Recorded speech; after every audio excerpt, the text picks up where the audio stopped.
ओम शांति। हम ब्रह्मा कुमारी सहज राजयोग का कोर्स और उसका सभी भाई बहनों के साथ बैठकर मंथन कर रहे हैं।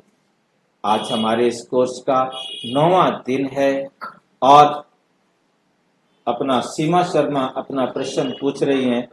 आपका सीमा शर्मा जी, आपका क्या प्रश्न है? भाई जी, मैं पूछ रही थी कि जब आत्मा शरीर जो अकाल मृत्यु में आत्मा शरीर छोड़ती है या एक्सीडेंट में कुछ भी हो, वो आत्मा कहते हैं कि 13 दिन बचती रहती है या उनको जन्म नहीं मिलता है, जाके उसी टाइम वो माँ के घर में प्रवेश कर देती है। बाबा ने हमें समझाया, बाकी अब तक भक्ति मार्ग का हमारे ऊपर प्रभाव था कि एक आत्मा 13 दिन बाद वापस अपने घर परम धाम जाती है। 13 दिन वो अपने परिवार में भटकती रहती है। इसलिए कुछ मत 11 दिन का भी था, कुछ मत 15 दिन का भी था, कुछ मत 17 दिन का भी था। ब्राह्मणों के लिए ये मत 11 दिन का होता है, वो अपनी 11वीं करते हैं, और जो क्षत्रिय हैं वो 13वीं करते हैं, और जो वैश्य हैं वो 15वीं करते हैं, और जो शूद्र हैं वो 17वीं करते हैं। क्योंकि वो समझते हैं कि जो जितने पतित हैं उनकी आत्मा को परम धाम पहुंचने में टाइम ज्यादा लगता है। इसलिए ये 4 मत हैं आत्मा के बारे में ब्राह्मणों ने जो प्रचार करके रखा हुआ है। तो बाबा हमें बहुत अच्छी तरह समझाते कि कोई 11, 13, 15, 17 दिन नहीं लगते, क्योंकि ये गरुड़ पुराण की कहानियां हैं। गरुड़ पुराण ने लोगों को भटकाया है और उसका असर सबके ऊपर बहुत ज्यादा है, क्योंकि इस तरीके से ये गरुड़ पुराण लिखा गया है। जो सुनाते हैं उनकी मौज हो जाती है, हम पंडितों की जो सुनाने वाले हैं, और जजमान की तो नानी भी मर जाती है, सारे मर जाते हैं उसके, क्योंकि उसके लिए तो एकदम इतना दुखद समाचार होता है, वो बोझिल हो जाता है, वो जो ब्राह्मण से वो करने के लिए मजबूर हो जाता है। तो वास्तव में ये 13 दिन का नियम एक सामाजिक था पहले पहले। ये तो ब्राह्मणों ने बाद में उसको इस प्रकार से कहानी खड़ के बना दिया। सामाजिक नियम इसलिए बना हुआ था कि डेथ हो गई है, पहले कोई संदेश पहुंचना कोई आसान काम नहीं था। कोई परिवार वाले गांव वाले अपना बैठकर संस्कार करके आते थे, और आप में से जो बुजुर्ग होंगे वो इस बात को जानते होंगे कि जो चौथा होता था तो चौथे वाले दिन बैठ करके रिश्तेदारों को पत्र लिखा जाता था कि फलाने की डेथ हो गई, और पत्र जाने में भी 3-4 दिन, कम से कम 5 दिन लग जाते थे। इसलिए ये समझा जाता था कि सबके पास पत्र पहुंच जाए ताकि वो आ सके, तो एक दिन वो रख लेते थे ताकि उस दिन जो है ना हमने अपना प्रोग्राम करना है, ताकि सबका मेल हो जाए। ये जो बना था एक व्यवस्था, इस प्रकार से इसी आधार पर बनी थी। परंतु इसको ब्राह्मणों ने अपनी ये बीच में गपोड़ कहानी खड़ के एक नियम बना करके उसके अंदर फंसा के रख दिया, और वो हमारे जीवन में इतना घर करके आया हुआ था। चाहे हम ब्रह्मा कुमारी में आ गए, हमारी बुद्धि में वही रहा। यहाँ तक कि हमारे ब्रह्मा कुमारी ईश्वरीय विश्वविद्यालय के द्वारा भी, भाई बहनों के द्वारा एक मूवी भी बना दी, फिल्म भी बना दी कि आत्मा 13 दिन कैसे कैसे रहती है, और जब 13वें दिन ब्राह्मण कट करता है तो आत्मा जो है ना वो अपना घर चली जाती है। परंतु बाबा ने मुरलियों में बड़ा सीधा स्पष्ट किया है कि आत्मा एक तीखा रॉकेट है, 1 सेकंड में इधर शरीर छोड़ती है और उधर माँ के गर्भ में प्रवेश करती है। मुरली में एक एक लाइन बाबा अलग अलग कहता है, उन सब लाइनों को मिलाना ये सबसे बड़ी विशेषता। तो दूसरी मुरली में बाबा कहते कि माँ को महसूस होता है जब आत्मा प्रवेश करती है तो हलचल हो रही, और ये माँ को गर्भ के तीसरे दिन जो है, तीसरे महीने में होता है कि आत्मा प्रवेश करती है।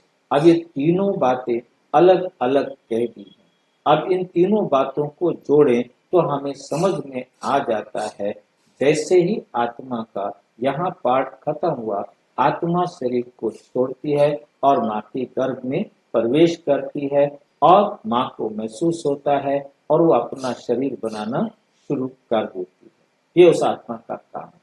अब अकाले मृत्यु ये अज्ञानतावश होती है, परंतु ज्ञान के आधार पर नहीं होती। अकाले मृत्यु कभी होती ही नहीं। जब इस पृथ्वी पर सतयुग होता है, तो हम ध्यान से देखेंगे, इस पृथ्वी पर जब सतयुग होता है वहां भी आत्मा शरीर को छोड़ती है, परंतु जब आत्मा शरीर को छोड़ती है तो वह एक शरीर छोड़ दूसरा शरीर लेती है, और जब दूसरा शरीर लेती है तो उसमें वो कभी रोते नहीं, वे कभी दुखी होते नहीं, उन्हें कोई भी दिक्कत या परेशानी नहीं आती। उस समय सबको ये स्मृति रहती है, हम आत्मा हैं और हम शरीर को धारण करके पार्ट बजा रहे हैं। सतयुग के आदि में परम धाम से सतयुग के आदि में परम धाम से आत्मा आती है और आकर के वो अपने शरीर को रख के गई थी, उसको पहनकर खड़ी होती है। उनका नाम पहले राधा कृष्ण था, परंतु उन्हें अब वो नाम याद नहीं कि हमारा नाम राधे कृष्ण था। अब ये राधा कृष्ण का चित्र हमारे भक्त बच्चों ने उठाकर यहाँ पर भाई बहनों ने लगा दिया, जो एक भक्ति मार्ग की तरह है, जबकि राधा कृष्ण इस प्रकार के खड़े होना एक सभ्य रूप नहीं दिखाई देता, क्योंकि भक्ति का राधा कृष्ण उठाया और यहाँ पर लगा दिया, जबकि राधा कृष्ण को अच्छे रूप से जैसे लक्ष्मी नारायण को दिखाया है ऐसे भी दिखाया जा सकता है। तो वास्तव में चित्र बनाने की आलस या चित्र ढूंढने की आलस कहेंगे, उन्होंने उठाया चित्र और यहाँ पर क्या किया, चिपका दिया। अब राधा कृष्ण जब सतयुग में आते हैं, अपने शरीर को पहनकर खड़े होते हैं, तो उन्हें ये नहीं मालूम होता कि हम कौन हैं। उन्हें अपने नाम का नहीं पता होता, उन्हें अपने माता पिता का नहीं पता होता। ये मुरली में बहुत अच्छी तरह हमें समझाया गया। एक मुरली, बड़ी वंडरफुल मुरली आई, जिसके अंदर कहा सतयुग के आदि में जो आत्माएं आती हैं उन्हें नहीं मालूम हमारा पिता कौन है, हमारी माता कौन है, हमारा भाई कौन है, हमारा चाचा कौन है। अब वो सारी आत्माएं, क्योंकि शरीर तो छोड़ करके गई थी, आकर के अपने अपने शरीर को पहनकर खड़े हो गए, और खड़े होने के बाद जब वो मिलते हैं तो उनका नाम राधा कृष्ण कोई नहीं लेते। राधा कृष्ण का वहां कोई मतलब ही नहीं है। वहां सभी का नाम, सब स्त्रियों का नाम लक्ष्मी और सब पुरुषों का नाम नारायण कहलाता है। वहां कभी अकाले मृत्यु नहीं होती, इस जिक्र को किया गया। हमें मेल फीमेल कहते हैं, सारी हाँ, तो वहां पर सब में खड़े हो गए, सारे नारायण लाइन में खड़े हो गए। हाँ, तो सारे जो है ना लक्ष्मी नारायण ही कहलाते हैं। उनका अपना व्यक्तिगत नाम जो भी होगा वह अलग होगा, वो नाम अलग होगा, परंतु वहां पर नारायण और लक्ष्मी दो ही बातें थी। मतलब वहां ना तो मतलब कोई किसी का भाई था, ना किसी की कोई बहन थी, ना किसी का कोई बाप था, ना किसी की कोई माँ थी। और वो जो सारे थे, उन सब का आपस में संबंध कैसे हुआ, उन्होंने कैसे पति पत्नी के रूप में एक, हाँ जी भाई जी, हाँ जी हाँ अकाले जी, मृत्यु क्या है भाई जी? अकाले मृत्यु बता रहा हूँ। अकाले मृत्यु कभी होती नहीं। अकाले मृत्यु का ही चैप्टर आज शुरू किया है कि सतयुग में कभी अकाले मृत्यु नहीं होती। जिसकी काल ना आए और उसका शरीर छूट जाए, जिसके मौत का समय ना आए और उसका शरीर छूट जाए, उसे अकाले मृत्यु भक्ति मार्ग में कहा जाता है। अभी तो उम्र बहुत थोड़ी थी, इसका शरीर क्यों छूट गया। तो हम इस आयु वाले चैप्टर को बहुत अच्छी तरह यहाँ हम करेंगे। आज देखेंगे कि सतयुग में जो लक्ष्मी नारायण आए, उनका जो समय था वो लगभग एवरेज एज 150 वर्ष होती है। यहाँ पर 8 सीढ़ियां दिखाई हैं, 1 2 3 4 5 6 7 8। ये 8 सीढ़ियां जो दिखाई हैं, ये दिखाता है कि सतयुग में हमारे 8 जन्म होते हैं। लगभग एक जन्म की आयु एवरेज एज 150 साल होती है।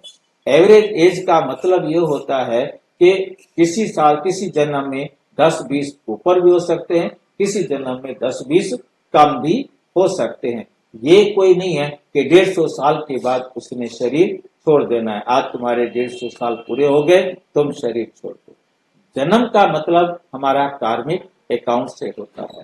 तो वहां पर सब अपना लगभग 150, 120, 130, 170, 180 मतलब ऊपर नीचे 150 के ऊपर नीचे लगभग शरीर छोड़ते हैं। एक जन्म यदि उन्होंने 180 का ले लिया तो अगला जन्म उनका 120 का भी हो जाएगा, या एक पहले 120 का ले लिया है तो बाद में 180 का हो जाएगा। तो ये बात हमें समझ में आई होगी कि लक्ष्मी नारायण जो है सतयुग में आए और उनके 8 जो है जन्म होते हैं। हर आत्मा के 8 जन्म होते हैं यदि वो शुरू में आ गए। और जो आत्मा लगभग 150 साल लेट आई तो उसका एक जन्म कम हो जाएगा। जो 200-300 साल लेट आई तो उसके 2 जन्म कम हो जाएंगे। इसी प्रकार जो आत्मा जितना देर से आती है उतने उसके जन्म कम हो जाते हैं। जो सबसे पहले आत्माएं आती हैं वो 100% पवित्र होती हैं और धीरे धीरे 99 वाली, 98 वाली, 97 वाली, 96 वाली, 95 वाली, जिनके 75 से ज्यादा नंबर हैं, वो सारी आत्माएं सतयुग के अंत तक आ जाती हैं।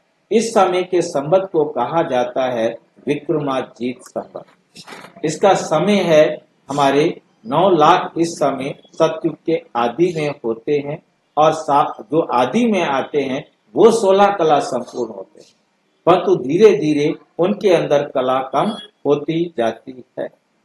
जब ये श्रेष्ठ सर्ग आता है हमारे पास, पावन श्रेष्ठाचारी पूज्य भारत, इसका समय होता है 1 से 2500 तक। आज जो बाबा ने मुरली में दिया कि 1 से जो स्टार्टिंग में आती है वो सब महाराजा है? नहीं, सर्व महाराजाएं नहीं होंगे, दास दासियां भी होंगे, नौकर चाकर भी होंगे, परिवार वाले भी होंगे, प्रजा वाले भी होंगे, परंतु वो ये कैसे डिसाइड करेंगे कि कौन राजा बने, कौन प्रजा बने, और कौन डिसाइड करेगा कि लक्ष्मी के साथ नारायण की शादी होनी चाहिए? क्योंकि ये प्रश्न पूछा गया कि वहां फिर उनकी शादी कौन कराता है, स्वयंवर कैसे होता है? वहां कोई भी इस प्रकार से शादी कराने वाला नहीं होता। जैसे कि मैंने पहले बताया, फिर मैं इस वापिस इस चित्र पर यहाँ जो आया हुआ था वहां से फिर वापिस आऊंगा। क्या होता है हमारे पास कि जब ये आते हैं तो ये एक दूसरे को कोई किसी को जानता नहीं, परंतु फिर इनका एक दूसरे के प्रति आकर्षण या संबंध किस आधार पर बनता है? इनकी कार्मिक अकाउंट के हिसाब से, जिसके लिए हम गीत सुनते आए हैं, आंख न जाने दिल पहचाने।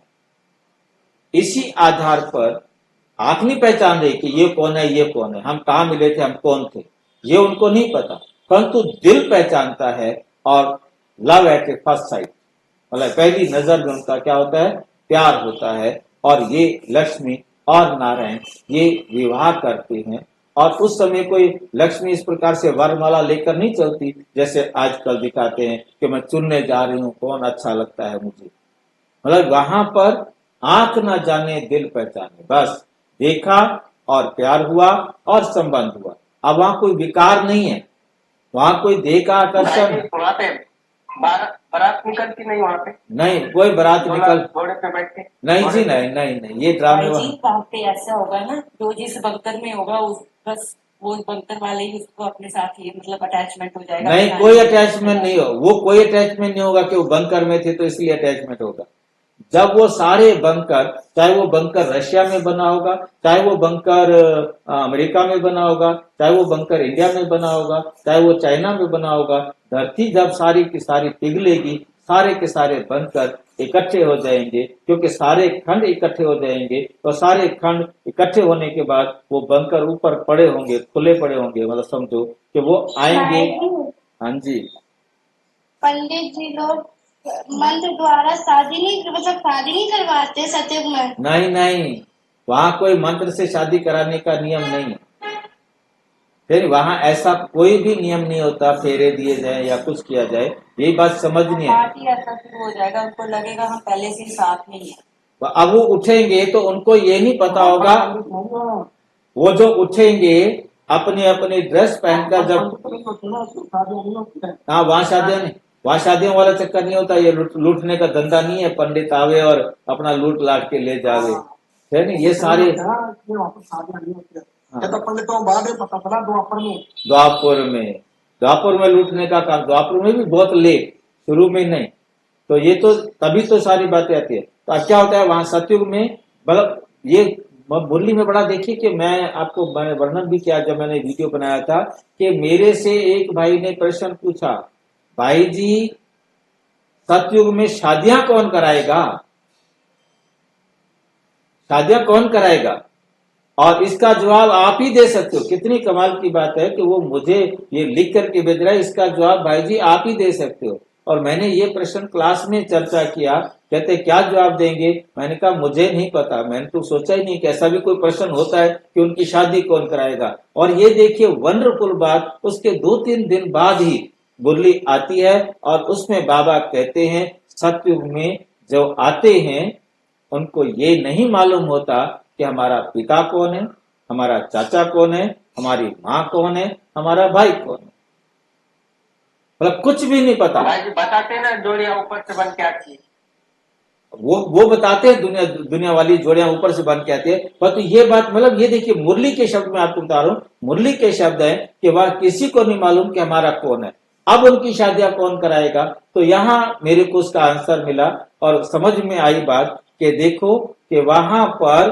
कोई उनका बताने वाला नहीं, कोई उनको समझाने वाला नहीं, सारे अपने आप में संपूर्ण हैं, पवित्र हैं, और उनके अंदर अपने जो पिछले जन्मों से अपना अकर्म का जो खाता बना के गए हैं, उस अकर्म के खाते से किसने सेवा करनी है, किसने साथी बनना है, किसने सजनी बनना है, किसने साजन बनना है, किसने किस संबंध में आना है, सब के सब उसी प्रकार से एक दूसरे को देखते हैं, उनके दिल में एक दूसरे के प्रति उसी प्रकार से सम्मान का भाव जागृत होता है, और सारे के सारे बड़े रिस्पेक्टफुली। उनके अंदर सबसे बड़ा कृष्ण वाली आत्मा ही होगी ना, सबसे शरीर बिल्कुल बिल्कुल, कृष्ण वाली आत्मा। सबसे पहले कृष्ण ने जन्म लिया तो वहां पर नारायण वाली, जिसको एक जो कृष्ण वाली आत्मा थी, उस नारायण को सारे अपना रिस्पेक्टफुली राजा भी स्वीकार करेंगे, और लक्ष्मी का उनके साथ विवाह संबंध भी बनेगा, पहला विवाह उनका होगा और पहला राजा भी वो बनेगा, और सब अपने अपने क्या बोलते हैं कार्मिक अकाउंट से एक दूसरे के संबंध संपर्क में आएंगे, सेवा करना सहयोग देने के रूप में सारे के सारे मिलेंगे। अब ये हो गया सतयुग का आदि। सतयुग के आदि में बाबा ने कहा जो सतयुग के आदि में आएंगे उनके जो है ना पूरे 8 जन्म होंगे सतयुग में, और उसको मैंने शॉर्ट में बताया था कि जो 150 साल के अंदर आ गए उनके तो 8 जन्म होंगे, परंतु जो 150 साल लेट हो गए उनका 1 जन्म कम हो जाएगा, उनके 8 जन्म नहीं होंगे, उनके 7 जन्म होंगे, परंतु वहां कोई अकाले मृत्यु का जिक्र नहीं आता, क्योंकि सब अपनी आयु लगभग सामान्य रूप से पूरी करते हैं, और चाहे वो 120 हो, चाहे वो 180 हो, चाहे वो 170 हो, तो कोई बहुत ज्यादा छोटी उम्र में वहां जाने का नियम नहीं होता है, बहुत ज्यादा जीवन में अंतर नहीं आता। फिर हम देख रहे थे सतयुग के अंदर हमारे पास 16 कलाएं होती हैं। सतयुग में 1250 साल का समय लगता है, 9 लाख वहां की जनसंख्या होती है, सब देवी देवता होते हैं।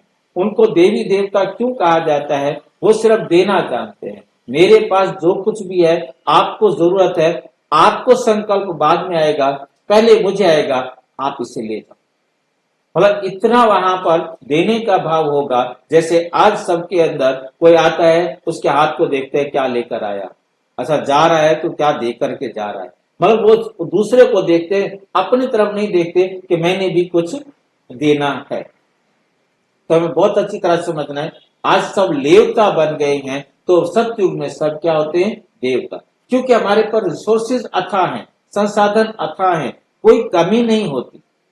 तो इसलिए पावन श्रेष्ठाचारी पूज्य भारत स्वर्ग था, जब स्वर्ग था उसका यहाँ पर ये चित्र दिखाया है, इस बात को समझना है जो आज बाबा ने मुरली में कहा, आपने देखा 1 से 2500 वर्ष तक क्या चलता है, 1 से 2500 वर्ष तक स्वर्ग, 1250 1250, और इसको ईसा मसीह के साथ कैलेंडर, जो ईसा मसीह का जो कैलेंडर है उसके साथ दिखाया 3000 बीसी से 500 बीसी।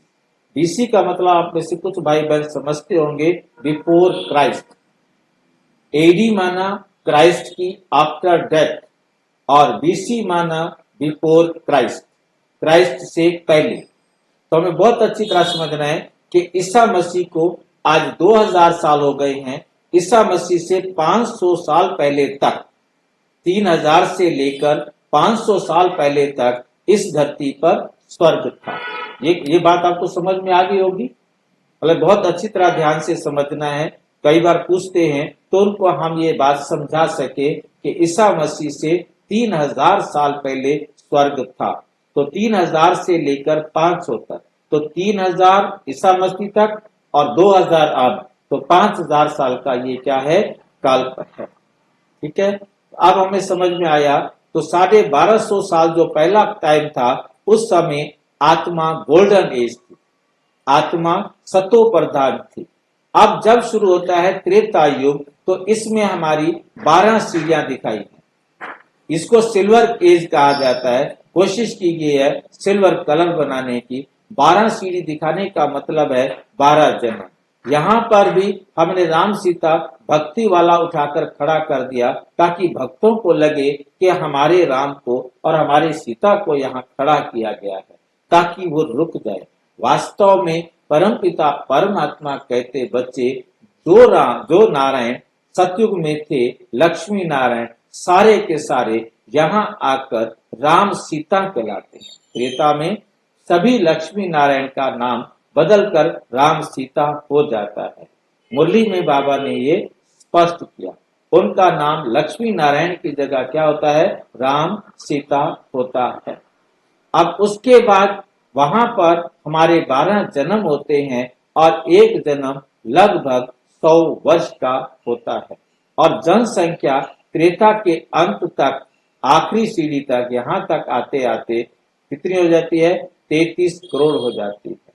और यहाँ लिखा है 14 कला, परंतु ये भक्ति मार्ग के ही शब्दों को लिया गया है, क्योंकि भक्ति मार्ग में राम को 14 कला कहा जाता है।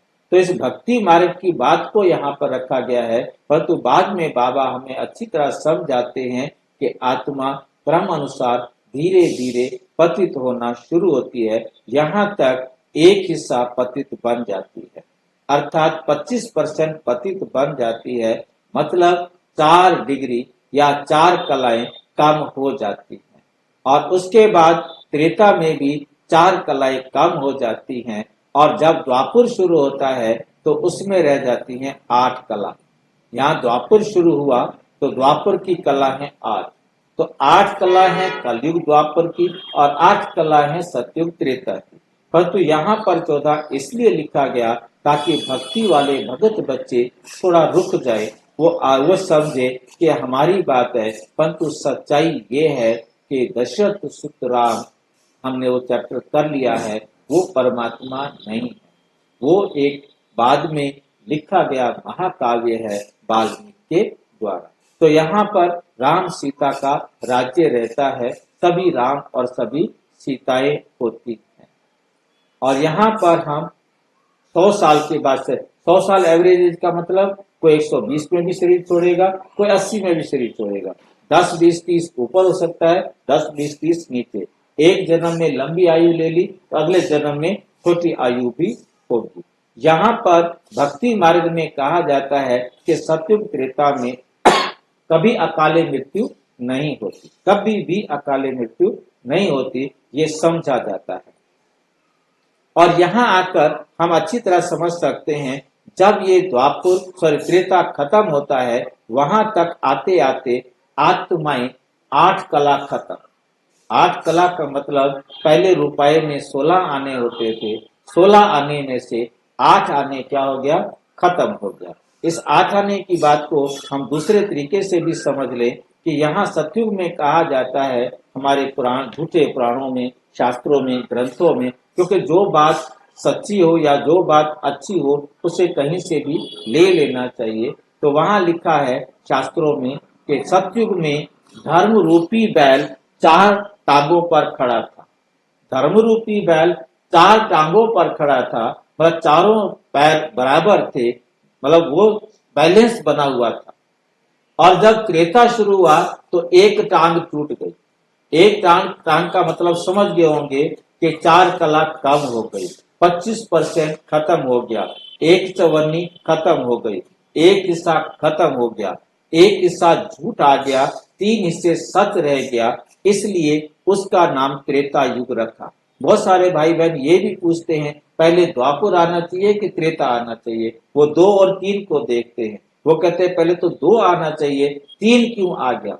तो परमात्मा समझाते इस बात को कि पहले 3 हिस्से सच और एक हिस्सा झूठ आया।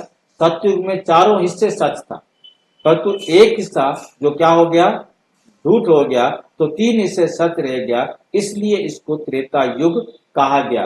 धर्म रूपी बैल की एक टांग टूट गई, और जब त्रेता से द्वापुर आता है तो 8 आना सच 8 आना झूठ रह जाता है। धर्म रूपी बैल की 2 टांगे टूट जाती हैं, 2 हिस्से सच और 2 हिस्से झूठ हो जाता है, 2 पूर्ण हो जाते हैं, इसलिए इसको द्वापुर युग कहा जाता है। जब द्वापर युग शुरू होता है तो 50% की पवित्रता से शुरू होता है। 50 से भी हम कहेंगे 49 से शुरू होता है। जैसे 50 से कम हुआ तो द्वापर शुरू हुआ। बाकी ये कभी कोई लाइन नहीं लगती कि आज से द्वापर शुरू, आज से त्रेता शुरू, नहीं, ऐसी कोई लाइन नहीं है। समय सारा नेचुरल चलता जा रहा है। जैसे हम देखते रहते हैं दोपहर आ जाती है, देखते रहते हैं रात हो जाती है, देखते रहते हैं आधी रात हो गई और ये सवेरा हो गया। ऐसे ही ये सारा संसार चलता रहता है, परंतु घड़ी को ना देखे तो हमें कह नहीं सकते या हम कुछ ऐसा नहीं कर सकते। तो हमें समझ में आ रहा है कि ये जब तक यहाँ त्रेता के अंत तक समझ लो 50 से पहले 51% पवित्र थे, तो इनको कहा जाता है 51 गुण थे और 49 अवगुण थे। जैसे हम यहाँ कहें 75 गुण 25 अवगुण थे, और पहले देखेंगे तो 80 गुण 90 गुण थे, 10 अवगुण थे। धीरे धीरे अवगुण बढ़ते बढ़ते 49 हो गए, गुण 51 रहेंगे, तब भी पॉजिटिव थे, तब भी क्या थे, पॉजिटिव। तो इसलिए इनको देवता कहा जाता है, क्योंकि जो हमारा कोई भी होता है, एक हमारा बिजली की जो तार होती है, एक होती है पॉजिटिव और एक होती है नेगेटिव। जो पॉजिटिव होते हैं उसको कहा जाता है डोनर, देने वाले, और जो नेगेटिव होती है वो है रिसीवर, लेने वाली। तो जब हम आत्माएं 51% थे तो भी हम पॉजिटिव थे, परंतु जैसे ही हम 49 हुए तो हम पॉजिटिव से नेगेटिव हो गए। पॉजिटिव थे तो हम डोनर थे, देने वाले थे, देता है सो देवता है। इसलिए यहाँ की जनसंख्या 33 करोड़ थी। उन 33 करोड़ देवी देवताओं को कहा गया 33 करोड़ देवी देवता थे। तो हमें ये बात समझ में आ गई कि उनको हम देवता क्यों कहते हैं। और उसके बाद देवता वहां मार्ग में चले गए क्योंकि माइनस हो गए, तो यहां से गिरना शुरू हुए। आज से धीरे धीरे कलयुग के आते तक 4 कला रह गई। यहां तक आते आते 25% और गिर गया, अब 25% यहाँ रह जाती है। तो यहाँ जब द्वापर शुरू होता है तो सबसे पहले शिव की पूजा, शिव की भक्ति सोमनाथ के द्वारा, राजा विक्रमादित्य के द्वारा सोमनाथ में शुरू होती है। ये चित्र को बड़ा एक्यूरेट, बहुत ध्यान से बनाया गया है। और फिर नारायण शिवलिंग के बाद कृष्ण की भक्ति सबसे पहले शुरू होती है, लक्ष्मी नारायण की नहीं होती। फिर लक्ष्मी नारायण की भक्ति शुरू होती है, और फिर इसके बाद राम सीता की भक्ति शुरू होती है। द्वापर के अंत तक राम सीता की भक्ति शुरू होती है। और रामायण कहाँ लिखा जाता है? यहाँ पर जब कृष्ण की भक्ति शुरू होती है तो वहां पर रामायण और महाभारत लिखा जाता है। यहाँ से भक्ति का आरंभ होता है। और द्वापर में अब से 2000 साल पहले या द्वापर शुरू होने के 500 साल बाद क्या लिखे जाते हैं? 500 साल के बाद रामायण और भागवत, ये 2 किताबें यहाँ पर दिखाई हैं, ये थोड़ा इन्होंने आगे पीछे रख दिया है क्योंकि एक जगह पर कैसे रखते, और उसके बाद पुराण लिखने शुरू हो गए। और जब कलयुग शुरू होता है तो फिर गणेश की और हनुमान की पूजा शुरू होती है। वास्तव में ये गणेश और हनुमान कोई होते ही नहीं, ना गणेश हनुमान कोई होते हैं, न राम सीता कोई होते हैं, ना ही कोई इस प्रकार के जैसा इन्होंने वर्णन किया है लक्ष्मी नारायण के, लक्ष्मी जो है ना माला लेके ढूंढे नारायण को, ऐसा नहीं होता है। और ऐसा कोई कृष्ण या नहीं होते जैसा उन्होंने माँ भागवत के अंदर वर्णन किया। अब उन कहानियों के हिसाब से कहानी को लोग समझते हुए उन चित्रों के हिसाब से ये मंदिर बनाने शुरू किए गए। और उसके बाद कलयुग घोर आ गया। जब कलयुग आता है तो 25 से भी गिनना शुरू करते हैं, 25, 20, 15, 16, 14, 12, 13, 10, 2, धीरे धीरे वो समय भी आ जाता है।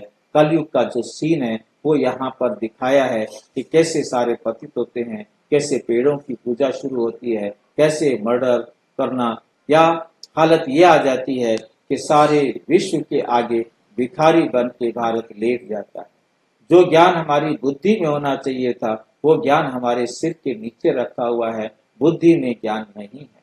और वो भीख का कटोरा लेकर पूरे वर्ल्ड से कर्जा लेने पे लगा है और कांटों की शैया पर सोया है, अर्थात बहुत ज्यादा दुखी है। ऐसे समय में परमात्मा आकर ज्ञान देते हैं। चारों तरफ दुनिया के अंदर विश्व धर्म सम्मेलन चलते हैं कि हम सब एक हो जाएं, परंतु लॉ नहीं है कि हम सारे एक हो जाएं। हमारी भक्ति इतनी तमो प्रधान पतित हो जाती है कि हम मूर्तियों की पूजा करके पानी में डुबो देते हैं। कितना रिस्पेक्ट करते हैं? कोई मुझे बताएगा मूर्तियों को पानी में क्यों डुबोते हैं? 9 दिन तक घर, हाँ जी, विसर्जन करना कहते हैं। इसको विसर्जन करना तो कहते हैं, पर तो इसको डुबोते क्यों हैं? इसके पीछे क्या कारण है? ध्यान से समझना, इसके पीछे क्या कारण है। इतनी महंगी महंगी मूर्ति लाकर इतने सम्मान से, इतने रिस्पेक्ट से उसको घर में स्थापित करते हैं, और स्थापित करने के बाद जिस समय उस देवी को या देवता को, जिसकी भी उनमें श्रद्धा होती है, उसको जब घर में ले आते हैं, चाहे वो गणेश हो तो चाहे कोई भी हो, किसी भी देवी देवता की मूर्ति को घर में लेके आते हैं, उस समय के बाद उस घर के अंदर प्याज लहसुन एंटर नहीं कर सकता, मांस मदिरा एंटर नहीं कर सकता, बेड पर नहीं सो सकते, नीचे धरती पर सोएंगे और पूजा अर्चना करेंगे, पवित्र रहेंगे। हर प्रकार से कोई अशुद्धता उस परिवार में नहीं आने देंगे।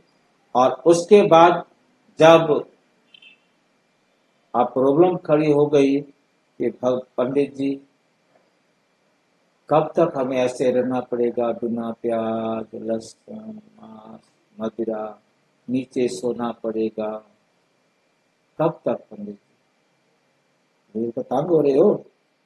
हाँ कोई बात नहीं, लाओ पैसे लाओ, हमारी पूजा कराते हैं, इसको पानी में डाल देते हैं, पानी में विसर्जित कर सकते हैं ना मूर्ति को, तो उसके बाद पानी में विसर्जित कर दिया जाता है। एक मेरे पास भाई आया और बप्पा मौर्य का भगत महाराष्ट्री, और वो कुदरती यहाँ से सामने से गुजर रहा था, अंदर आ गया और मैंने उसे प्रदर्शनी में समझा रहा था।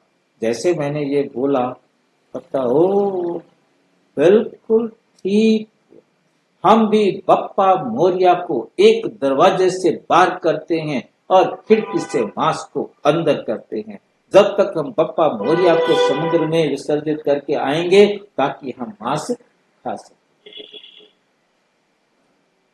और ये है सच्चाई। आज 9 दिन हो गए, आज तो खाली प्याज की सब्जी बनाना, आज घास फूस खाते खाते हो गया, आज तो कुछ नॉन वेज लाना है। ये क्या करते थे? आज तो दारू जरूर पीनी है, 9 दिन हो गए दारू नहीं पी, दिमाग खराब हो रहा है। तो मतलब 9 दिन तक प्याज लहसुन वालों का बेड़ा बिजनेस नहीं चलता, मांस मदिरा वालों का बिजनेस नहीं चलता। इसकी विसर्जन इसको इसलिए किया जाता है ताकि देवी जी जाओ, हम अपना मांस मदिरा खाएं, अगले साल फिर आ जाना, फिर हम 5-7 दिन आपकी पूजा कर लेंगे और फिर उसी में लग जाएंगे। ये है हमारा। भाई जी, तो मांस मछली का कैसे, पण लहसुन काटने का उसका मेन कारण क्या है समझ नहीं आता। ठीक है, लेसन वाला क्वेश्चन हम रखेंगे इसके थोड़ी देर बाद। तो ये हम समझ रहे हैं इस बात को कि क्यों जो है ना देवियों का विसर्जन, हाँ जी, उनको उसके स्थान से हटा करके विसर्जन मतलब पानी में क्यों करते हैं? दूसरी जगह रख के आ सकते हैं भैया, जैसे पीपल के नीचे रख देते हैं कहीं और मतलब से। पीपल को शुद्ध समझा जाता है, हवा वहां से ऑक्सीजन ज्यादा आती है, मतलब उन्होंने पंडितों ने जो कह दिया होना तो वही है ना। तो ब्राह्मण जो कह देते हैं वो करना होता है। तो ब्राह्मण ने कहा कि ये मूर्तियां बाहर पड़ी रहेंगी, सड़ती रहेंगी, जैसे अभी हम देखते हैं विसर्जन नहीं करने देते हैं नदी में। तो बहुत बड़ी वीडियो बना करके दिखाया था कि दिल्ली के अंदर यमुना के किनारे कई किलोमीटर तक मूर्तियां ही मूर्तियां रखी हुई थी, मतलब जो विसर्जन करने वहां जाते थे। क्योंकि जिनको आदत पड़ी हुई है वो इतनी सारी मूर्तियां ट्रकों पर, बसों पर, रथ पर और कैसे कैसे लेकर, कोई सिर पर तो कोई हाथ में लेकर जाता है उसको विसर्जित करने के लिए। और कितने बैंड बाजे के साथ जाते हैं, कितना पैसा खर्च करते हैं, बस भेड़ चाल अंधविश्वास। तो हमें ये बात समझ में आ गई होगी कि ये हमारा अंधविश्वास है। नर्क बन जाता है, वही जो स्वर्ग था वो नर्क बन जाता है। ये नर्क का समय है 2500 से 5000 वर्ष तक, 500 बीसी से 2000 तक। यहाँ आपने एक प्रश्न पूछा था कि जनसंख्या कितनी होती है। अब ये हमारा चित्र बना हुआ है, इसमें जनसंख्या लिखी है कि कलाहीन हो जाते हैं, 42 जन्म होते हैं कलयुग में और 500 करोड़ जनसंख्या होती है। अब जिस समय ये चित्र बनाए गए थे उस समय भारत की जनसंख्या या विश्व की जनसंख्या लगभग 500 करोड़ थी और उन्होंने लिख दिया कलयुग के अंत में 500 करोड़ जनसंख्या होती है। अब आप सोचिए, यही प्रश्न लेकर के मेरे पास भेजा गया, इस पर भी मैंने वीडियो बनाकर भेजा है कि 500 करोड़, भाई जी चित्र में लिखा है 500 करोड़, तो अब हो गई है 800 करोड़। इसका मतलब बाबा ने तो ठीक नहीं बताया ना। अंजलि दुबे कुछ पूछना चाहते हैं? भाई जी मैं पूछना चाह रही हूँ, सत्युग और त्रेता में तो भगवान का याद करने की तो कोई बात ही नहीं है, क्योंकि वहाँ पर इतने सुख है। तो ये द्वापर में कैसे पता चलता है कि हाँ भगवान कोई चीज ठीक है, है, भगवान को हमें याद करना है, ठीक है, कैसे ठीक पता चलता है? बिल्कुल ठीक है। तो ये हम कर रहे थे जनसंख्या 500 करोड़। जनसंख्या कितनी है? 500 करोड़। तो अब कितने हो गए हैं? 800 करोड़। तो उस समय बाबा को नहीं पता था कि हमारी कुल जनसंख्या 800 करोड़ है। जैसे आज आपने प्रश्न पूछा कि कुल जनसंख्या कितनी है, 800 है, 850 है, 900 करोड़ है, क्या भगवान को नहीं पता? हमारा बाबा बहुत धीरज से, बहुत धैर्य से ज्ञान को देते। मैंने तो पहले दिन में आपको समझा दिया कि ये राम नहीं है, परंतु परमात्मा ने पहले दिन नहीं कहा कि राम नहीं। पहले दिन तो राम सीता को ही राम सीता था। बाबा जानता है कि मैं यदि विरोध करूंगा तो ये सारे मेरे पास रुकेंगे नहीं। बाबा ये भी जानता है कि रुकने उनको है जिनको यहाँ रुकना है, जिनको नहीं रुकना वो नहीं रुकेंगे। बाबा ये भी जानता है ड्रामानुसार ही रुकेंगे। फिर भी उसने मनोवैज्ञानिक दृष्टि से बहुत धीरज से सबको एक एक बात समझाने का प्रयास किया। बाबा ने स्वयं ब्रह्मा बाबा को कहा, बस तुम ये तन मन धन मुझे दो तो मैं तुम्हें नारायण बना देता। उसने सोचा बस जादू मंत्र का खेल है, ये ले तन, ये ले मन, ये ले धन, मुझे बना दे। अब ये नहीं पता था, फिर बाद में ब्रह्मा बाबा ने लिखा कि ब्रह्मा बाट वेंदे ब्राह्मण खाते। मैं अपने रास्ते पर चल रहा था, कहा मैं इस चक्कर में फंस गया। तो मैं अपने रास्ते पर जा रहा था, यहाँ फंस गया मैं आकर। तो बात समझने वाली है कि बाबा ने जब चित्र बनवाए तब जनसंख्या 500 करोड़ थी, धीरे धीरे 600 हुई, 700 हुई, 800 हुई, अब 800 को भी करोड़ को पार कर चुकी है। बाबा के शब्द हैं कि बच्चे, जितनी आत्माएं हैं, एक भी आत्मा कम या ज्यादा नहीं हो सकती जब सारी आत्माएं परम धाम से आ जाती हैं। अब आपका प्रश्न दो रहे हुए हैं, एक द्वापर से अचानक भक्ति शुरू क्यों हुई, दूसरा अकाले मृत्यु। सतयुग त्रेता के अंदर हमारे शास्त्रों में भी लिख दिया कि अकाले मृत्यु नहीं होती, बाप के आगे बच्चे की मृत्यु नहीं। द्वापर को आपने जन्म नहीं बताया अब तक। द्वापर में 12 जन्म बताए ना, 12 सीढ़ियां हैं, वहां हमारे 12 जन्म है। त्रेता में वो तो त्रेता में 12 त्रेता में, द्वापर से मशहूर कर रहा हूं, वही बता रहा हूँ, द्वापर का ही बता रहा हूँ। ठीक है, मैं द्वापर का ही बता रहा था कि द्वापर से अकाले मृत्यु हमारे शास्त्रों के अनुसार लिखा गया, अकाले मृत्यु शुरू होती है। क्यों अकाले मृत्यु शुरू होती है? क्योंकि द्वापर के अंदर हमारी ये 21 सीढ़ियां दिखाई, ये सीढ़ियां 21 दिखाई है।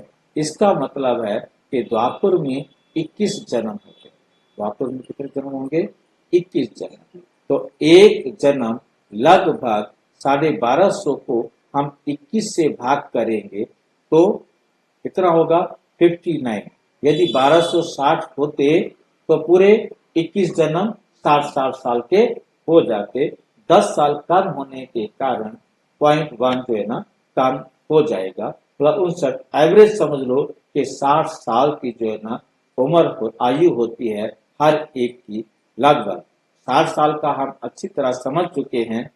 60 साल का मतलब है कि वहां कोई 80-90 साल भी जिएगा, कोई 20-30 साल भी जिएगा।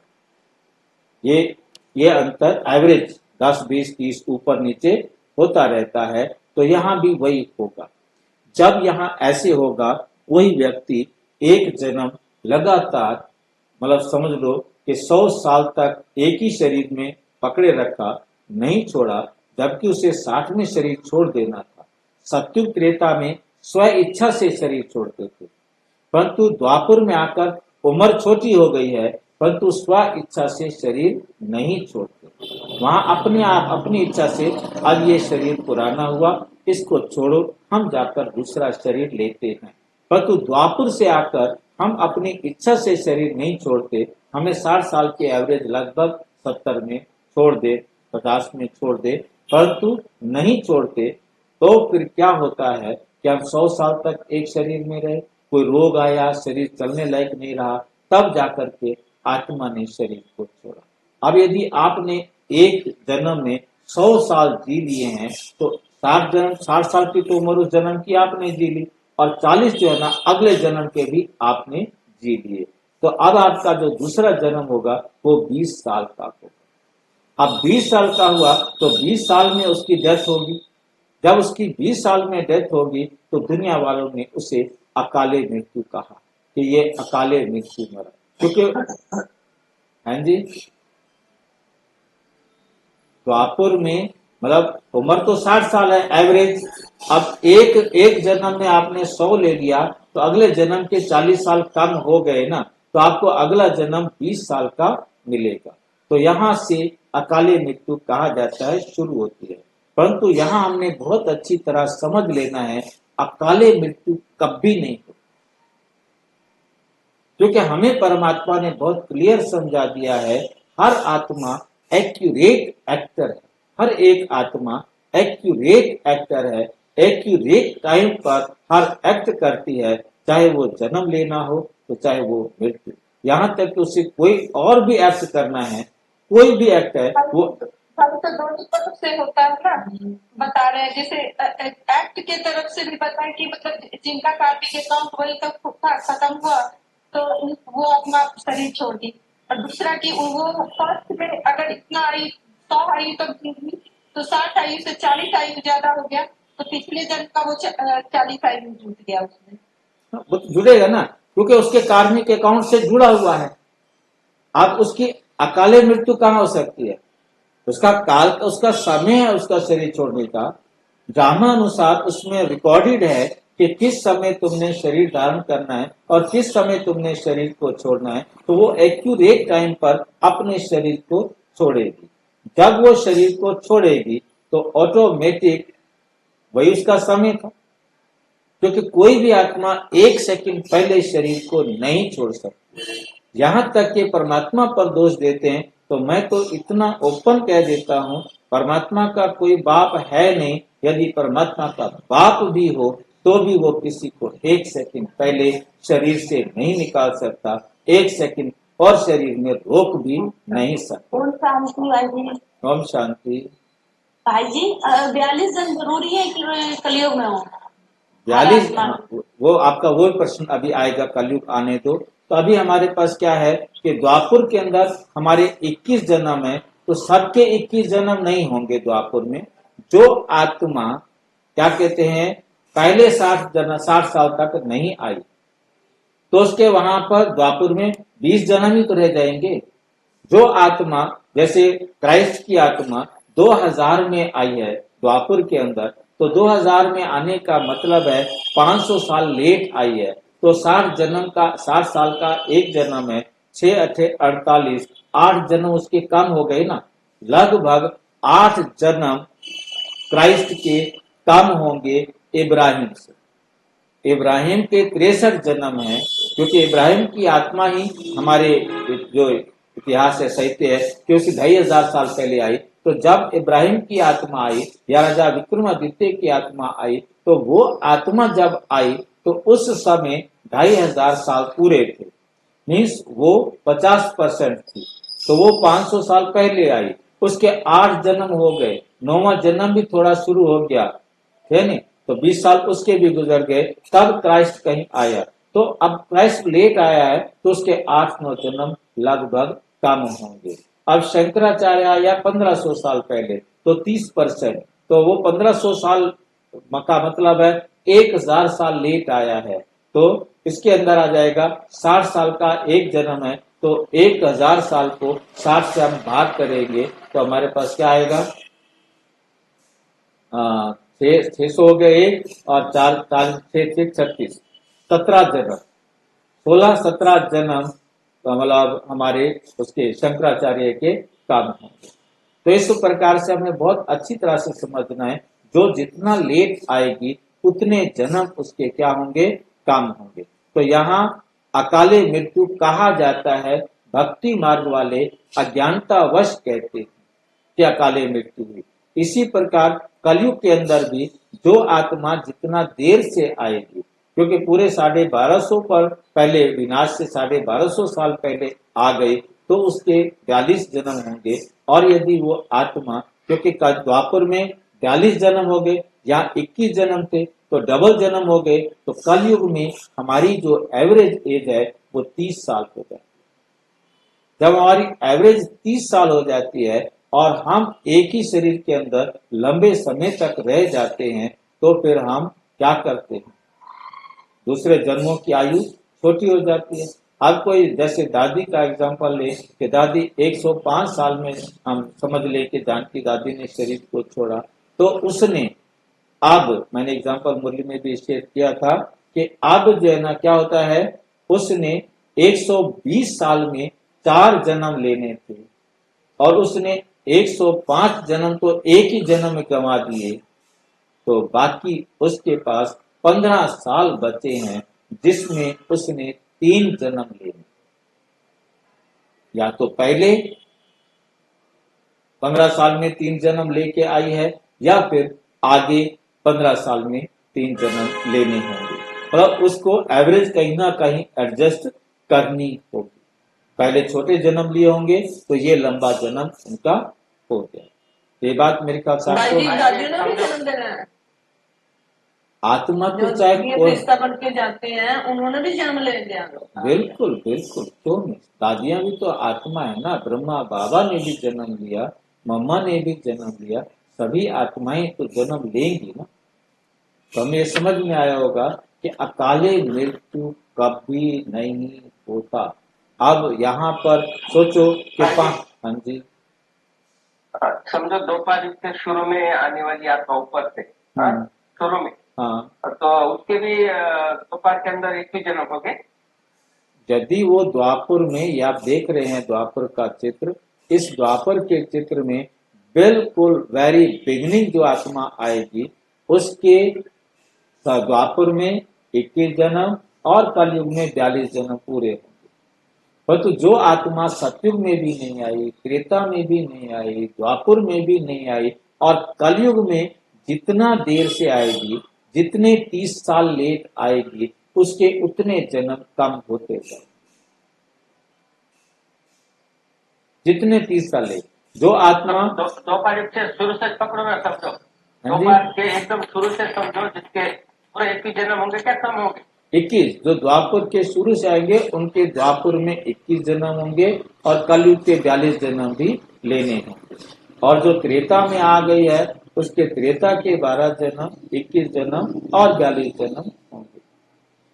तो त्रेता में कलयुग के शुरू में आए तो उसके 42 जन्म होंगे, उसके 42 जन्म होंगे। और जो जितना लेट आएगी उतने जन्म उसके एवरेज कम होते जाएंगे। ठीक है, टोटल जन्म 83 हो गए। हाँ, ये हमारे पास 83 जन्म हो गए कि 21 जन्म द्वापर के, 42 जन्म कलयुग के, 63 जन्म और 12 जन्म वो और 8 जन्म वो, तो ये हमारे 83 जन्म हो जाते हैं। जब जिसके 83 जन्म हो तो चाहे किसके कितने भी जन्म, चाहे वो द्वापर के 42 जन्म लिए हों, कलयुग के 42 जन्म लिए हों, तो द्वापर में आकर 63 जन्म लिए हों, कितने भी जन्म लिए हों, जब वो यहाँ 0 पर आ जाता है, जिसके बाद ये सीन दिखाई देना शुरू कर देता है कि विनाश होना चाहिए, पुरानी तमो प्रधान दुनिया विनाश के लिए तैयार हो जाती है। जो सीन चारों तरफ चल रहे हैं, इस समय की तैयारी के समय परमपिता परमात्मा आकर हमें समझाते, ये है पुरुषोत्तम संगम युग, ईश्वरीय ब्राह्मण वर्ण, एक जन्म। और बाकी सब में हम सीढ़ी नीचे उतरते आए थे और यहाँ आकर हम सीढ़ी ऊपर चढ़ते, इसलिए इसको चढ़ती कला कहा जाता है। हम सीढ़ी के थ्रू नहीं जाते, हम सीढ़ी के द्वारा ऊपर नहीं जाते, हम किसके द्वारा जाते हैं? लिफ्ट के द्वारा। जब परमपिता परमात्मा आकर जब विनाश होने वाला है, होनहार महाभारी विनाश के समय निराकार परमात्मा शिव के साथ प्रीत बुद्धि वालों की विजय होगी। ये सब जब पवित्रता को अपने जीवन में धारण करते हैं, पवित्र बनते हैं, तो सारी आत्माएं सीढ़ियों से वापस नहीं जाती, बल्कि रूहानी ज्ञान और राजयोग, उसको राजयोग को शब्द कितना छोटा सिंपल सा दिया है, याद, उसके साथ की यात्रा, अर्थात अपने आप को सुधारते हुए सदगति या जीवन मुक्ति को पाते हैं। इसको पढ़ते पढ़ते वो परम धाम में पहुंच जाते हैं। और जब सारी आत्माएं परम धाम में आ जाती हैं, तो 1 साल बाद आत्माएं परम धाम से इस पृथ्वी पर वापस आना शुरू हो जाती। तो हमें समझ में आया कि जो हमारा भारत के उत्थान और पतन के 84 जन्मों की अद्भुत कहानी, कैसे हम 84 जन्म लेते हैं। तो कल्प का बाबा ने हमें समझाया, ये जो संगम युग का जन्म है, जो पवित्र बनते हैं, कृष्ण के साथ जन्म लेते हैं, उनके 84 जन्म होते हैं। या जो पहले 150 साल में यहाँ आ जाते हैं, उनके 84 जन्म होते हैं। जो 150 साल लेट हो गए, उनके 84 जन्म नहीं होते, उनके 83 हो जाएंगे। जो जितना लेट आएंगे उतना 84 में से काम होते जाएंगे।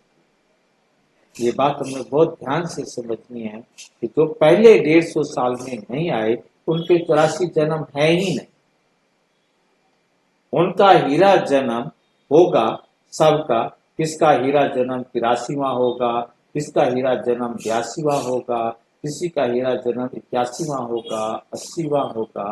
मतलब जो 8 जन्म सतयुग में हुए, जो सतयुग के अंदर आने वाली आत्माएं हैं, वो डायमंड तो बनी, परंतु वो जो लास्ट सतयुग में आने वाली डायमंड आत्मा थी, उसके अंदर 25% दाग थे।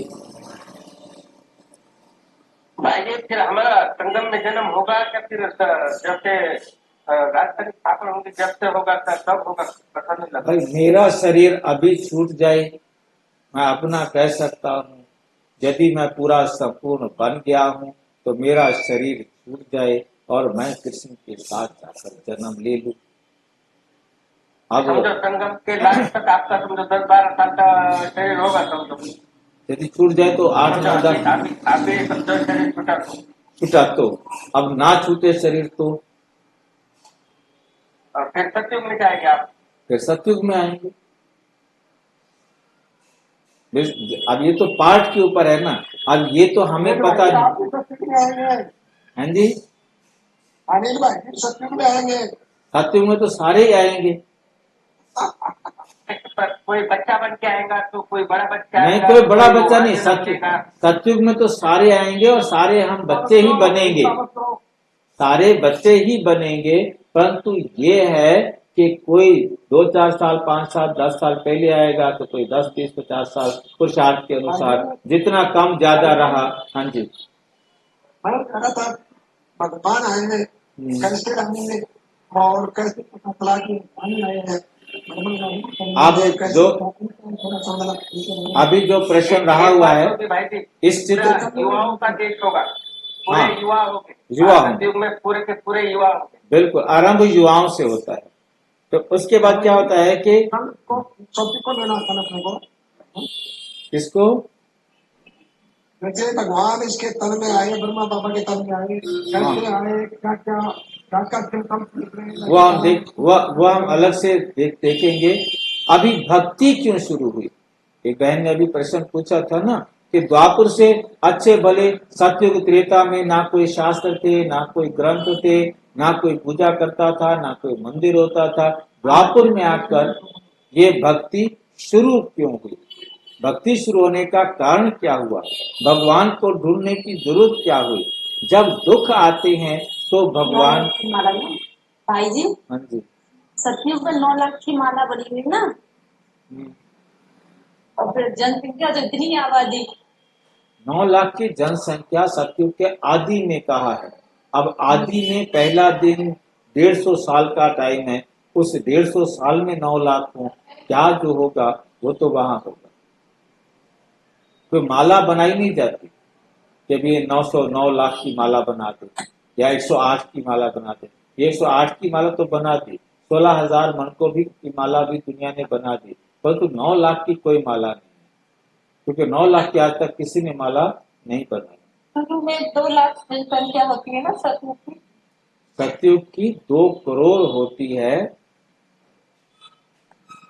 ये जो है ना, सतयुग के अंदर 9 लाख से शुरू होती है और सतयुग के अंत तक, यहाँ तक पूरे भारत की जनसंख्या 2 करोड़ हो जाती है, 2 करोड़ हो जाती है। और यहाँ से जनसंख्या बढ़ते बढ़ते त्रेता के अंत तक 33 करोड़ हो जाती है और द्वापुर की जनसंख्या बढ़ते बढ़ते यहाँ तक 1 अरब हो जाती है। और अब कलयुग में 1 अरब से बढ़कर जो भी 8 अरब है, 9 अरब है, जितनी भी सारी आत्माएं हैं वो सारी की सारी यहाँ पर आ जाती है।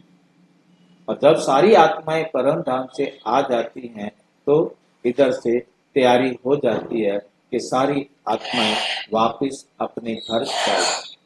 अब भक्ति शुरू होने का आधार क्या है कि जब यहाँ पर आ गए, दुख उनके जीवन में आ गया तो दुख में फिर माँ याद आती है, फिर परमात्मा याद आया कि कोई था जिसने हमें सुख दिया था, जिसने हमारे जीवन को स्वर्ग के लायक बनाया था, उनको याद आता है। अब वो कौन है, क्या है, कैसा है, ये कोई भी नहीं जानता था, कोई भी बता नहीं सकता था। अब उन्होंने अपनी बुद्धि से, अपनी समझ से, जो जिसको आया, जिनको भी योग की पावर तो हो, जैसे व्यास ने लिखा कि मैं मतलब कंदिरा में बैठा हुआ था, इन आंखों से नहीं, ज्ञान के तीसरे नेत्र से मैंने सृष्टि के आदि मध्य अंत को देखा। ये तो उसने लिखा, और हो सकता है कुछ समझा हो, कुछ जाना हो। तो इसी प्रकार से जो सतयुग के आदि वाली, त्रेता के सतयुग के आदि वाली आत्माएं जो थी वो जब आई तो उन्होंने भी अपने आप को समझा और उन्होंने भी परमात्मा को अपनी रीति से याद किया कि कोई है जरूर जो हमें सुख की दुनिया में ले जाता है। तो उन्होंने उस आधार पर भक्ति को शुरू किया। भक्ति को परमात्मा को भाई जी, भक्ति शुरू करने से पहले तो बौद्ध धर्म निकला था ना भाई जी? नहीं, बौद्ध धर्म बाद में निकला। बौद्ध धर्म बाद में निकला भाई। जैन धर्म बौद्ध धर्म भारत के अंदर सबसे पहला धर्म तो बौद्ध धर्म ही निकला ना? नहीं भाई जी, नहीं। सतयुग था आदि सनातन देवी देवता धर्म, उसके बाद इब्राहिम आता है और भारत की धरती मैं भारत की बात कर रहा भाई जी। दोपहर युग जैसे लगा था, पहला धर्म तो भारत के अंदर नहीं मेरे भाई, बौद्ध नहीं। धर्म ही आया। बौद्ध भाई जी बहुत लेट आता है ना। बुद्ध कब आता है वो मैं आपको बताता हूँ, मैं वही आपको समझा।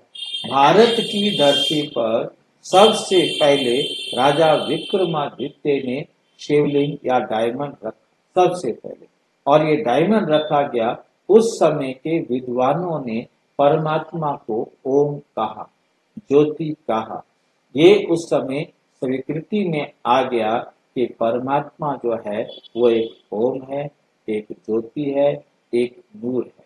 अब प्रश्न यही उठा था, मैंने ये स्टोरी आपको सुनाई कि वो ज्योति क्या है, परमात्मा कैसा है, हम उसे कैसे याद करें। इसलिए शिवलिंग रखा गया। तो सबसे पहले वेद आए, वेदों के बाद पाणिनि ने अष्टाध्यायी व्याकरण लिखी, और फिर ये रामायण और महाभारत, बाणभट्ट की कादम्बरी और कालिदास काव्य अभिज्ञान शाकुंतलम, ये सारे लिखे गए। इसके बाद पाली भाषा बनी। वर रुचि ने, ये संस्कृत की किताबें थी, तो उस समय मैंने बताया कि दो भाषाएं बनी। एक थी संस्कृत, और जो संस्कृत बोलते थे वो विद्वान थे, और जो संस्कृत नहीं बोलते थे उनको गंवार कहा जाता था, उनको पाली कहा जाता था। पाली कहा जाता है गाय भैंस चराने वालों को। तो जो गंवार हो गए, अनपढ़े हो गए, वो पाली में आ गए। तो पाली भाषा अनपढ़ों की भाषा हो गई। तो वर रुचि आया क्योंकि पाली भाषा बोलने वाले ज्यादा थे और संस्कृत बोलने वाले कम थे। अब वर रुचि नाम का एक और व्याकरण आया, उसने पाली भाषा की व्याकरण लिख दी, ग्रामर लिख दी। अब पाली भाषा की जब व्याकरण लिखी गई तो उस भाषा में बौद्ध साहित्य लिखा गया। बौद्ध साहित्य तब लिखा गया, महात्मा बुद्ध तब आए, महावीर जी तब आए, जैन धर्म और बौद्ध धर्म पैरेलल आए। थोड़ा सा ही अंतर इसमें है, तो ज्यादा अंतर इनमें नहीं। दोनों के विचार लगभग मिलते हैं, परंतु अंतर को समझने के लिए मैं आपको एग्जाम्पल से समझाना चाहूंगा।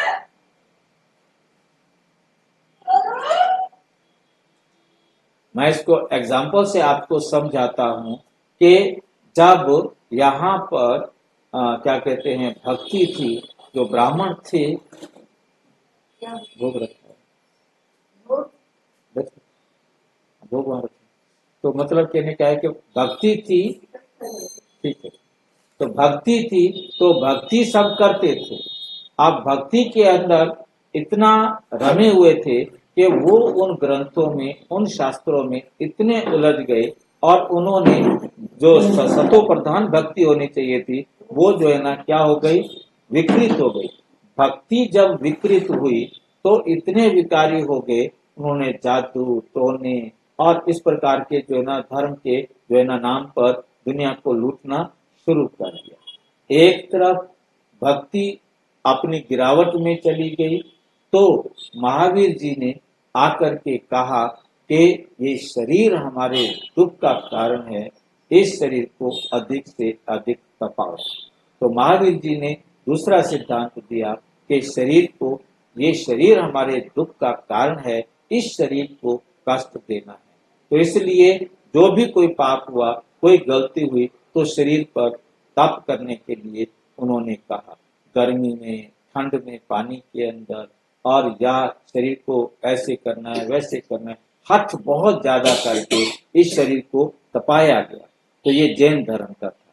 और महात्मा बुद्ध ने इन दोनों के बीच का आधार लिया। मध्यम मार्ग कहा जाता है महात्मा बुद्ध का। और मध्यम मार्ग उसने ये दिया कि वीणा की तारों को इतना भी टाइट ना करो जो टूट जाए, वीणा की तारों को इतना ढीला भी ना छोड़ो कि सुर ही ना निकले। तो इसने मध्यम मार्ग को लिया।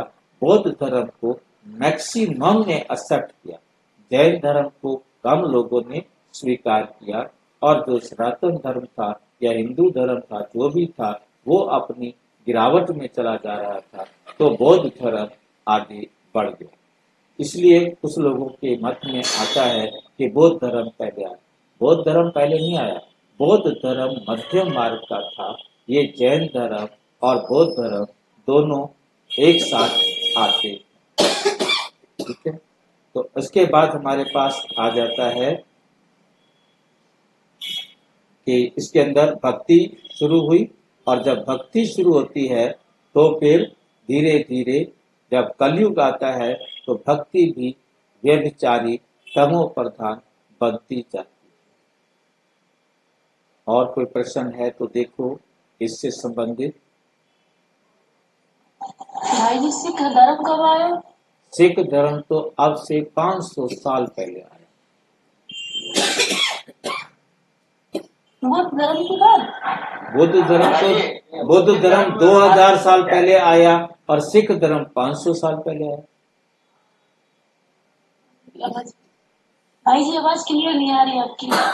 बौद्ध धर्म अब से 2000 साल पहले आया और सिख धर्म अब से 500 साल पहले आया। बौद्ध धर्म से 1500 साल बाद आया सिख धर्म। भारत के अंदर मुस्लिम कब आया? भारत के अंदर, भारत में क्या कब आया? भारत के अंदर मुसलमान धर्म कब आया? भारत में मुस्लिम तो जब मुगल भारत में आए, क्योंकि शुरुआत में तो मुगलों का आना था लूटना। जैसे वहां से आया था मोहम्मद गजनबी आया, उसने भी आकर भारत को लूटा और चला गया। और दूसरे भी मुस्लिम शासक आए, वो उनका काम था आना और लूट कर जाना। परंतु ये बाबर, हुमायूं, अकबर, कम से कम 1500 वर्ष हो गए होंगे ना? नहीं 1500 वर्ष नहीं कहेंगे, वो पहला काम था लूटने वाला। बौद्ध और जैन के बाद में क्या होगा ना? हाँ, बौद्ध और जैन के बाद ये मुसलमान पहले आते थे और आए, और अपने टाइम पर उनका काम सिर्फ एक रहता था, आना और लूट कर ले जाना।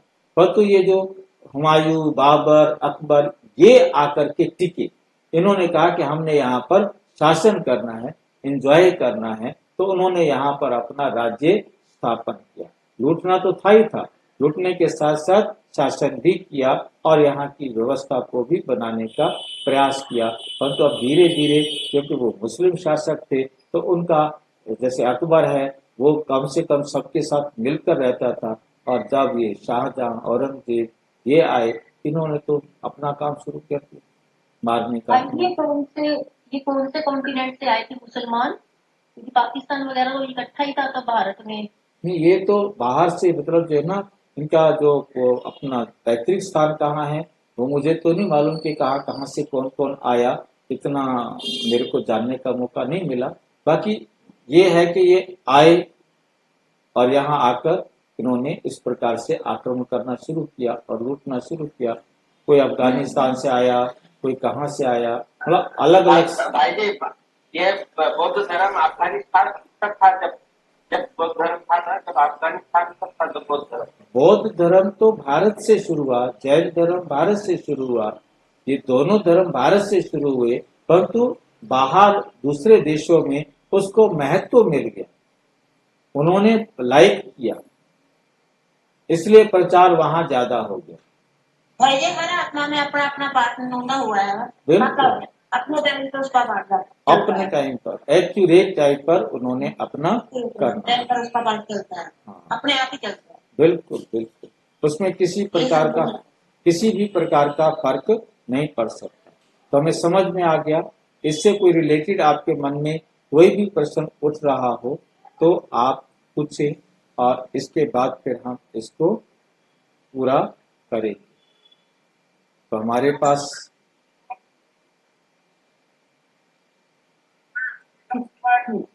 तो हम ब्रह्मा कुमारी सहज राजयोग की इस कोर्स को यहाँ पूरा कर रहे हैं। फिर भी किसी के मन में कोई प्रश्न उठता है तो व्हाट्सएप के द्वारा भी लिखकर भेज सकते हैं।